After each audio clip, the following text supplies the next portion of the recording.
இன்னைக்கு தமிழ் திரையுலகத்துக்கே ஒரு துக்க நாள் தான் சொல்லணும்.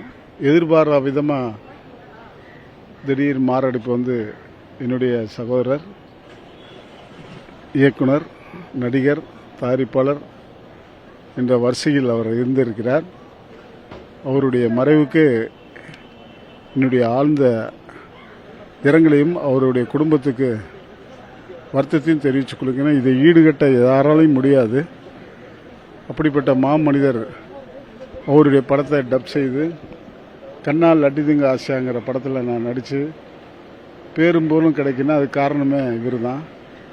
இப்படிப்பட்ட மாமனிதருக்கு அஞ்சலி செலுத்த எனக்கு ரொம்ப வருத்தமாக இருக்குது. அவருடைய ஆத்மா சாந்தி அடைங்கிறது இல்லாமல் இறைவனை வேண்டி அவருக்கும் அவர் குடும்பத்தாருக்கும் அவருடைய ரசிகர்களுக்கும் நான் வருத்தத்தை தெரிவிச்சுக்கிறேன். நன்றி. ஆமாம், அவர் 16 நாளில் குருநாதர் இறந்துட்டார். இவர் அதே 17 நாள் இவர் இறக்குறாரு. இது ரொம்ப இழப்பு. அதாவது இந்த வருஷம் நடிகர், இயக்குனர் இவங்கெல்லாம் அப்படியே வரிசையாக போனால் என்னதான் ஆகுதுன்னு தெரியல. அதனால் எல்லாரும் மற்றவங்களாம் நல்லபடியாக ஆரோக்கியமாக டயத்துக்கு ஃபுட்டு எடுத்து மாத்திரை எடுத்து கரெக்டாக இருங்க.